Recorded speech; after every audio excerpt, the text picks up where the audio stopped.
Right ఒకరోజు విరామం తర్వాత మళ్ళీ తెలంగాణ బడ్జెట్ సమావేశాలు ప్రారంభమవుతున్నాయి. బడ్జెట్పై నేడు తెలంగాణ అసెంబ్లీలో సాధారణ చర్చ జరగనుంది. చర్చకు డిప్యూటీ సీఎం ఆర్థిక శాఖ మంత్రి బట్టి విక్రమార్క సమాధానం ఇవ్వనున్నారు. అలాగే నేడు తెలంగాణ అసెంబ్లీలో ప్రశ్నోత్తరాలు రద్దు చేశారు. మరోవైపు అధికార విపక్షాలు అస్త్రశస్త్రాలు సిద్ధం చేసుకున్నాయి.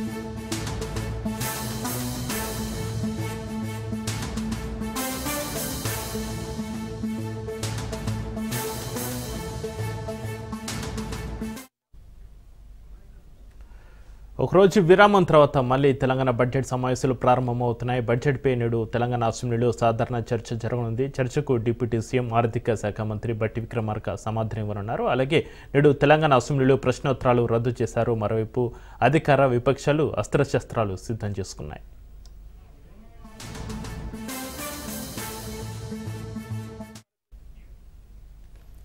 రైట్ ఇక ఒకరోజు విరామం తర్వాత మళ్ళీ తెలంగాణ బడ్జెట్ సమావేశాలకు సంబంధించి మరింత సమాచారాన్ని మా ప్రతినిధి రాజు అందిస్తారు. రాజు,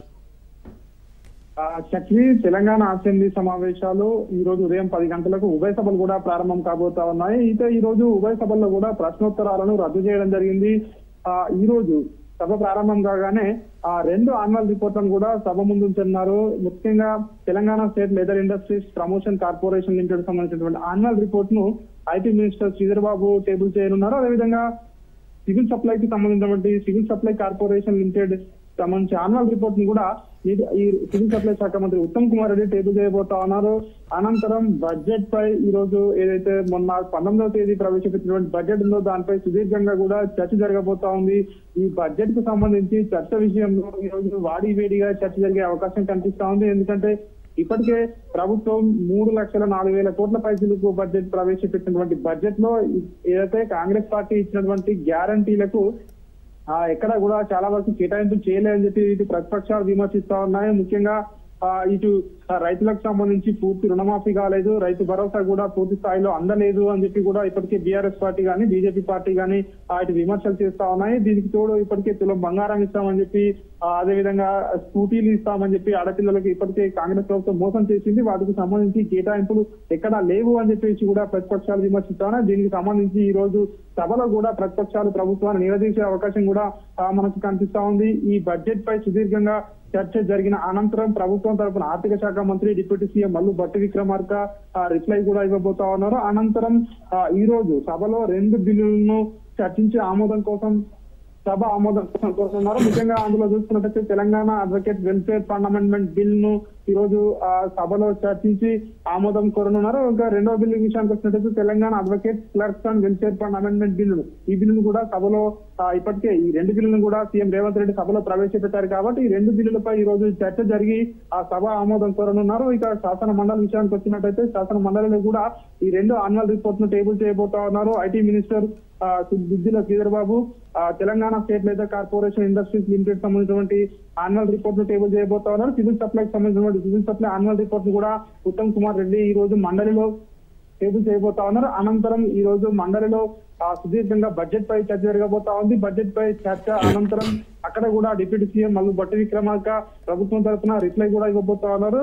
అయితే ఈ ఉభయ సభల్లో కూడా చూసుకున్నట్టయితే ఈ రోజు బడ్జెట్ కు సంబంధించిన చర్చ విషయంలో సభ వాడివేడిగా చర్చ జరిగే అవకాశం కనిపిస్తా ఉంది. ప్రతిపక్షాలు ఇప్పటికే దీనికి సంబంధించి అస్త్రశస్త్రాలు సిద్ధం చేసుకున్నాయి. నిన్న బడ్జెట్ ప్రిపరేటరీ కి సంబంధించినటువంటి హాలిడే కూడా ఇవ్వడం జరిగింది. కాబట్టి నిన్న ముఖ్యంగా బీఆర్ఎస్ పార్టీ నుంచి హరీష్ రావు ఈ బడ్జెట్ కు సంబంధించి బీఆర్ఎస్ పార్టీ తరఫున మాట్లాడతారని చెప్పి తెలుస్తా ఉంది. ఎందుకంటే మాజీ ఆయన ఇంతకుముందు ఆర్థిక శాఖ మంత్రిగా కూడా పనిచేశారు. కాబట్టి కాంగ్రెస్ ప్రభుత్వం ఏ విధంగా కేటాయింపులు చేసింది, ఇచ్చిన హామీలు ఏ విధంగా ఉన్నాయి, సో ఏ విధంగా ఖర్చు చేయబోతా ఉన్నారు, గత ఓటాన్ అకౌంట్ బడ్జెట్ లో ఎన్ని కేటాయింపులు చేశారో అందులో ఎంతవరకు ఖర్చు చేయడం జరిగింది, సో ఇవన్నీ కూడా లెక్కలతో సహా కూడా సభ ముందు బీఆర్ఎస్ పార్టీ వర్షన్ కూడా వినిపించబోతా ఉన్నారు. దీనికి సంబంధించి ఇటు ప్రభుత్వం తరఫున ఇటు అధికార ఇటు విపక్షాలు మరొకవైపు బీజేపీ పార్టీ కూడా కావచ్చు, ఇవన్నీ కూడా ఈ మూడు పార్టీలు ఖచ్చితంగా డి అంటే డి అనే విధంగా కూడా ఈరోజు చర్చ ఉంటుందని చెప్పి కూడా తెలుస్తా ఉంది. మరి కాసేపట్లోనే ఉదయం 10 గంటలకు ఉభయ సభలు కూడా ప్రారంభం కాబోతా ఉన్నాయి.